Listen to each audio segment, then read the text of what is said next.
Welcome to Accelerate Your Wealth, a podcast by Rebecca Robertson, founder and director of Evolution Financial Planning.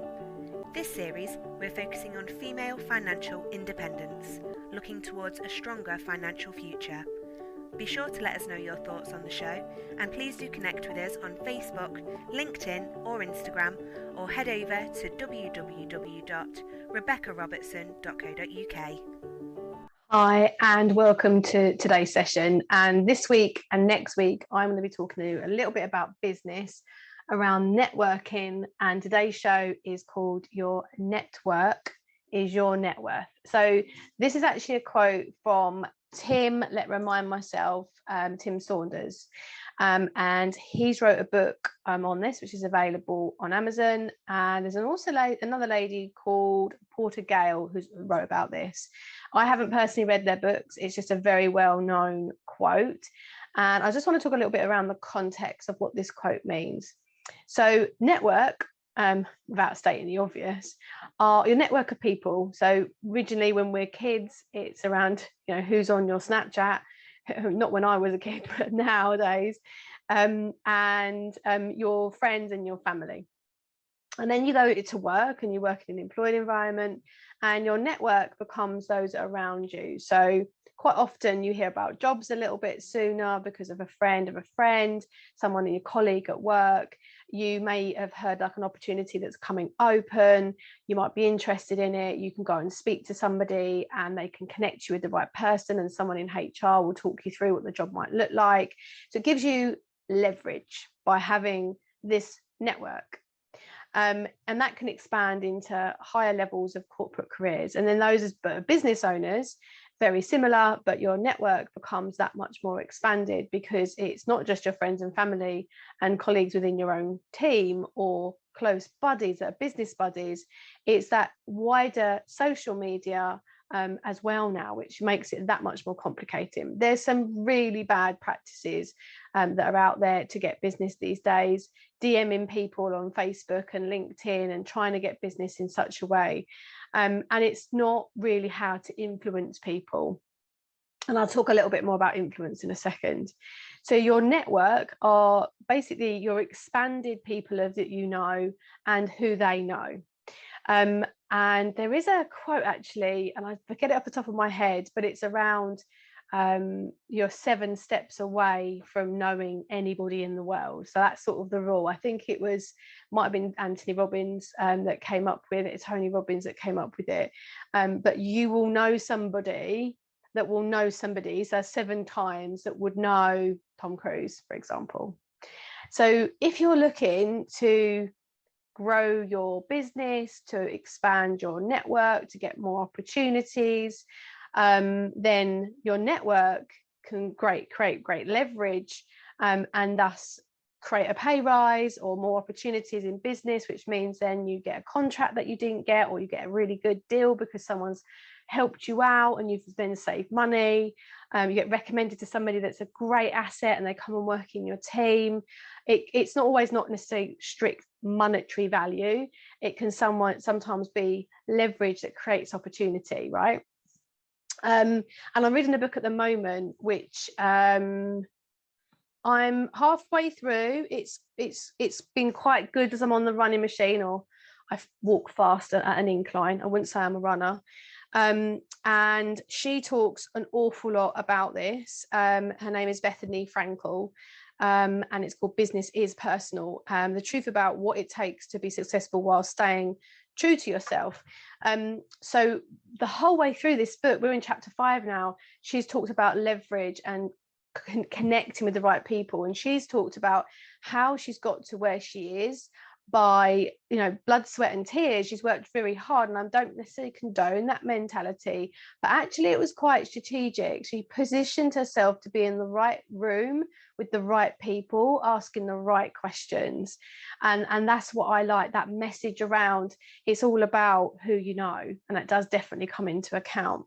Now, one book that I read many years ago, I don't know when it first came out, but I remember I didn't live where I live now, and I've lived here for 8 years. And I've loved reading. That's one of the things that I've loved as a business owner, is I love being able to read these books. And I've got to where I am by reading books, which is why I was so inclined to write my book. It's not necessarily right for every business owner to write a book. I do think you need to be a certain positioning that it's a good idea for you to create that asset. This particular book was a Booker Prize in, or was it? It's saying maybe it is. I'm not quite sure. I'm looking at Amazon at the moment, but it says a Booker Prize 2022. So maybe he was. This is Daniel Priestley. He's wrote many books. Great guy. Love his Facebook posts. Really sort of thinks ahead and very strategic again in his thinking. Very intelligently put. And his book is called Key Person of Influence. And I can see it is a best-selling author, and it has got a revised edition. I think originally it came out in 2014, maybe when I first read it. And the key person of influence is basically how you become the go-to person. Now, you don't become the go-to person within your field by DMing people that don't even know you. So it's based on the fact that you need to build know, like, and trust. They need to know who you are and what you're about, to like you as a person, so they can see that you're a likable person. It doesn't mean that they've got to love everything you say. You haven't got to be this whole sort of toxic positivity and never say anything of your truth. You've got to be genuine in your own sort of forward thinkingness, and trust that you're trustworthy. I think some people can sometimes push home too much the trust element, and sometimes they can beat the drum so much that it can backfire a little bit. So it's all about being really genuine in who you are and what you stand for, and that really passionate about what it is, that the change that you want to see in the world, then that genuine element will come across, and that will then become. He's got a book called Key Person of Influence, 5-step method to become one of the most highly valued, highly paid people in your industry. So that's a great book. I have read that one, and it was very influential to me back in 2014, if that's when I read it. And what that, again, when it comes to your network, if you've got a network of people and they all know you, like you, and trust you, that's really the basis of how I've built my business, by continually helping people, putting content out there, and doing it in such a way that people get to know who I am. And I've used that with social media, my clients, referrals, recommendations, etc. There's no quick win here, right? There's no quick win. Now, for many years ago, I read another book, and this is one of my favorite, what I would call foundational, like magic light bulb moments. And this book's called The Go-Giver. Now, The Go-Giver is wrote by an older gentleman called Bob Berg in America, and it talks about a guy called Joe who wants to get somewhere in the world, and he's finding it really, really difficult. This book is a really easy read. It's also by Bob Berg and John David Mann. And it's got some fantastic reviews by people like Stephen Covey, who wrote The 7 Habits of Highly Effective People. It's like such a well-known book. It's not very expensive. It's about £8 on paper, about £4 on Kindle, and it tells of an ambitious young man who wants success, a true go-getter, but it just feels like it's really hard, and it's not coming to him quickly. And it talks about how he just connects with certain people, and he I'll just read this part. One day, desperate to land a key sale at the end of a bad quarter, he seeks advice from an endemic panda, a legendary consultant referred to many devotees simply as the chairman. Over the next week, Pindar introduces Joe to a series of successful go-givers who teach him how to open himself to the power of giving. And it's on the principle, the go-giver, it's on the basis that it tells this story. It's like a nicely written book, that he learns that by changing his focus from getting all the time to actually giving and putting others' interests first, he can continually add value to their lives, and ultimately leads to unexpected results. Now, that's not necessarily why you do it. You don't go and help people because you're going to get something in return. You don't know. That's not like the thing, oh, I'll do this for you if you do this for me. It's almost like a mentality. So I liking it more to the law of attraction, or just generally being a good person, if you want to sort of think about the universe and the spiritual side, by helping others, it naturally, things come around. What goes around comes around, right? That whole thing. And I did a meditation this morning. It's a manifestation, which I'd also recommend. It's like a recommendation of my life at the moment. It's on Spotify, which is where I listen to it, but it might be on other formats. And it's an abundance meditation over 21 days. And this is, what's the gentleman's name? Deepak Chopra. I might be pronouncing that wrong, so apologies for anyone that knows this gentleman. I'm on day 14, and it talks about abundance and the law of, hang on, actually, I think that's tomorrow's. It might have rolled into tomorrow's show. But what I learned from this particular meditation so far is that the law of like letting go. So you put out what you're looking for, you tell the universe what it is that you want and what you're yearning for. I got the word out. And then you let it go. You don't force it to happen. And it doesn't mean that you don't do anything, like you just, I want this to happen, and you forget about it. You do connect the dots. You do put out there what you're looking for. You do have phone calls. You do message people, but you don't force it to the point where you're banging down doors and you're harassing people, right? Because that's just not, that doesn't win you any favors. Energetically, what you put out is what you get back. And generally, with this particular book around the go-giver, is around ultimately putting others first, and then that know, like, and trust element kicks in. So these people that you're helping, they get to know you, they like you, they can see you're honest and genuine, and it will eventually at some point become reciprocal. Not always. Now, where women go wrong with this is they basically help everybody else, don't charge for their services, or don't charge at all, or enough, I should say. And they don't know when to draw the lines. It doesn't mean that you go and help literally every man and their dog. It does mean that you do that in a not a strategic way that is manipulative, but you do it in a way that just feels genuine and right to you, and feels helpful. So like me doing this podcast, I enjoy doing it. It helps a lot of people. I get great reviews and people messaging me saying how helpful it is. I have a lot of clients that come to me and say, you've really helped me have clarification, and I enjoy doing it. It's my way of giving back. We can give back in lots of different ways. We can give back via charity. We don't necessarily have to be online, shouting about those things all the time. And we can also just help others when we see that they need help. So really good books, The Key Person of Influence and The Go-Giver. Now, why am I talking about these? Your network is your net worth. So there's sort of 2 or 3 stages to this. It's making sure that you have a network of people and thinking about where you want to grow it and how you want to grow it, and who you want to be in that community, because you want similar people of a similar nature, of a similar mindset. And then it's thinking about, okay, have I got my uniqueness together? Have I put my product together? Do I know what I'm offering? And then it's considering how can I leverage that? So a lot of people might do social media, they might go face-to-face networking, and they might join a mastermind. If you're a business owner, for example, there's a lot of employed women that also, and men, that go networking just because it's good to get out and get to know different people.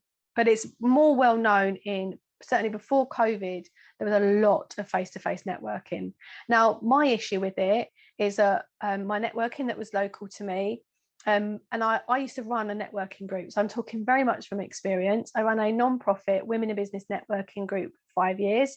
I closed it down 6 years ago, 5.5 years ago. We had around 75, 85 members in Kent.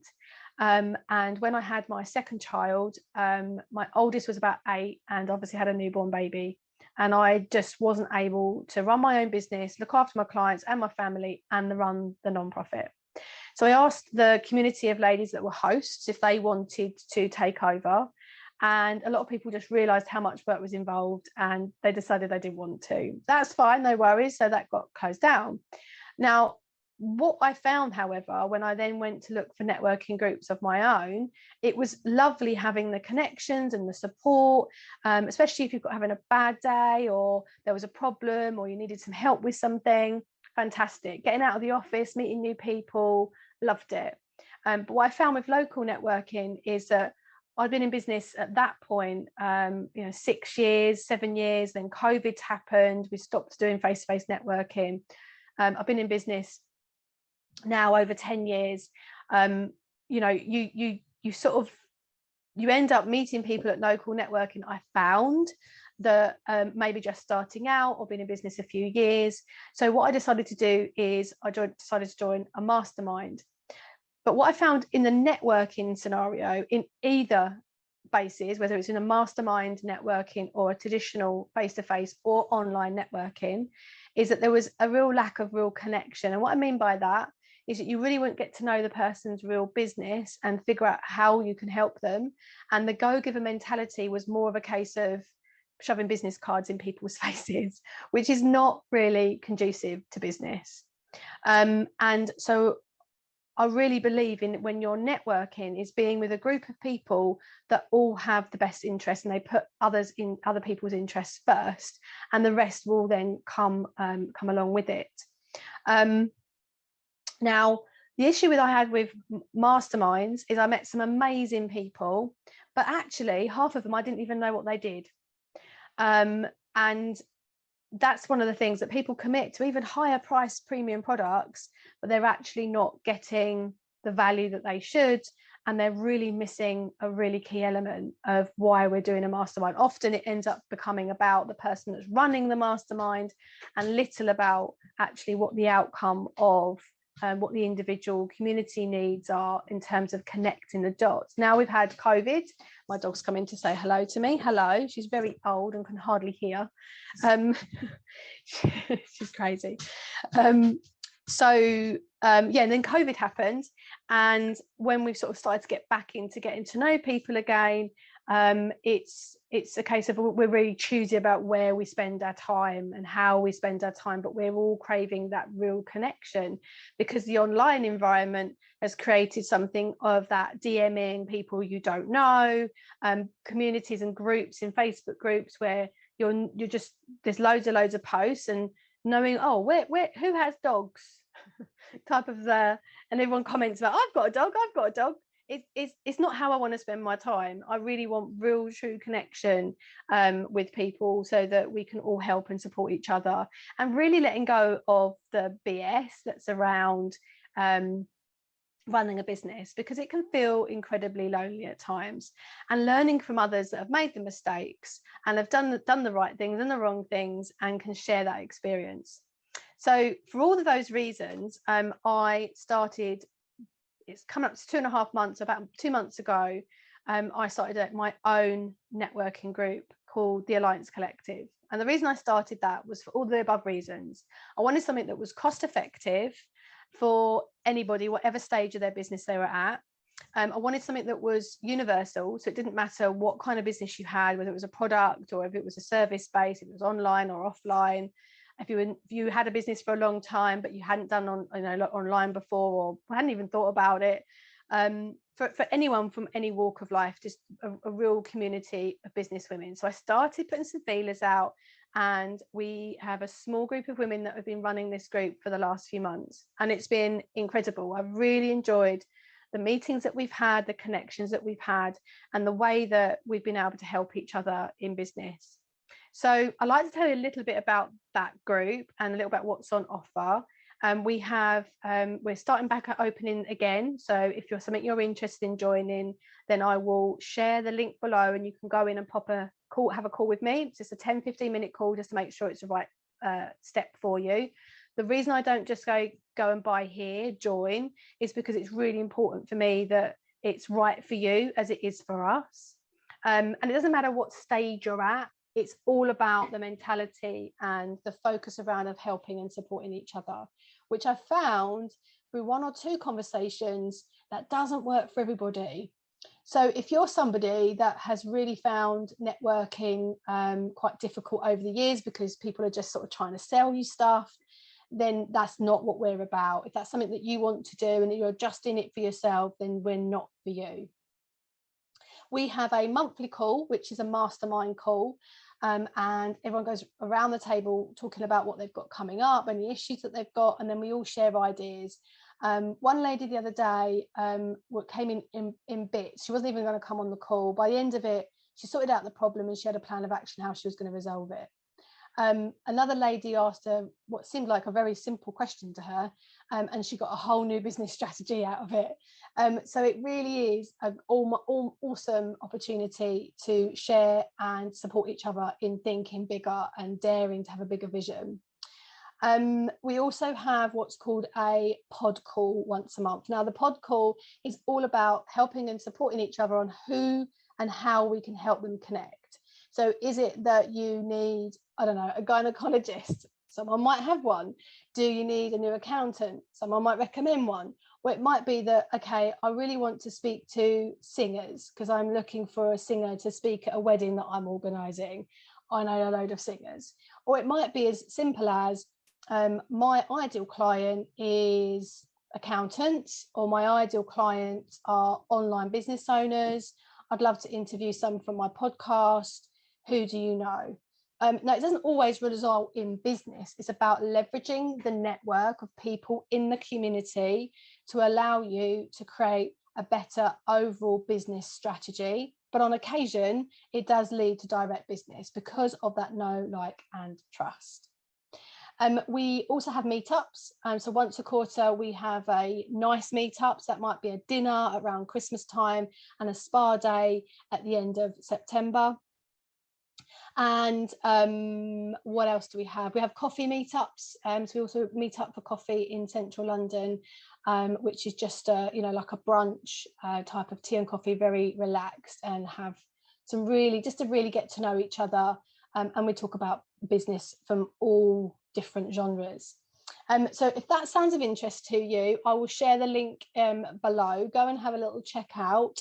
It's I'm very upfront about costs and charges. It's £85 a month.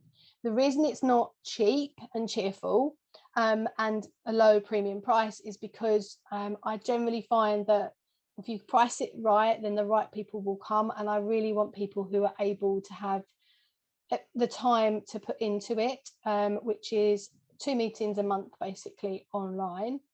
And we all have bad months. We all have times where things, delivery of product to services or to clients directly take up our time. That can't always happen, but I'd rather have people that aren't just going to come in and try and network who are there and then leave a month later. So we also have a 3-month tie-in period to give it a real chance to hopefully get some really good business opportunities and to give yourself real security and create more confidence for you and your business. So that's a little bit about the Alliance Collective. Now, in regardless of that, what you can be doing is making sure that the messages that you're putting out to either people you're speaking to or online is really clear about who you're looking to reach, who your ideal client is, and what the message is and how you're going to help them. The other thing that you can do is you can network locally. You can also go into Facebook groups, business Facebook groups, and search for an area of expertise that you think that you can help with. So let's just say you're a health coach. You can go into a Facebook group and you can look at search, I don't really like the word dieting, weight loss, healthy eating, that might be better, and see what kind of things people are saying, asking for, and think about how you might be able to help them. They might be too late, they might have already got the advice, but there's no harm in you commenting and doing maybe a paragraph or something that actually helps them. Not, oh, you need this, go and buy it here. It's more of a case of give the value, give the cherry on the cake if you have to, not necessarily the cake and the icing and everything else in between, but you can certainly give them a slice of cake and a little bit of a cherry on the top. So that's one really good tip that you can do to start to build your influence, and your content can be very similar. Now, another very good book, which I've got next to me, only reason why I've remembered it, is something called Super Fans by Pat Flynn. Now, you'll see a lot of business coaches, none of this stuff is original, right? There's the odd original quote, but the amount of business coaches that I see basically regurgitating other people's books. Go and read them, because you'll learn an awful lot, and they're a lot cheaper than paying for a massive program. Now, that does mean that then you need to have an action plan, and you do need to follow it through, however. And so sometimes having a coach can give you the accountability. But in here, he gives a lot of really, there's like pictures and examples about how you basically can have from followers, subscribers, customers to super fans. And super fans are the ones that are out there, like, just promoting you, and you haven't even got to do anything. So really good, easy way to stand out, grow your tribe, and build a successful business. And that's by Pat Flynn. So I've made several book recommendations, not to give you more to do, but for you to have real strategic actions that you can go away and do. And I'm reading 2 other books at the moment, and I will report back on those once I've had another little read. So my questions to you today are: who are your net worth? How do you need to grow it? And how can you become more of a key person of influence? All of which will help grow your wealth and allow for you to accelerate your financial position, hopefully not necessarily leading a better life, but be absolutely more content and feel that you're achieving the goals that you want to in life, whatever that might look like.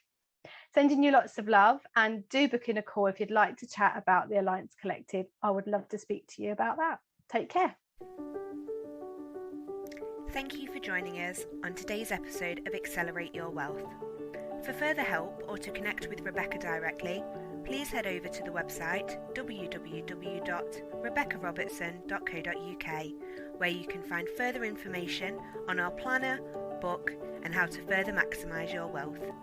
For any regulated advice, please do head over to www.evolutionfinancialplanning.co.uk.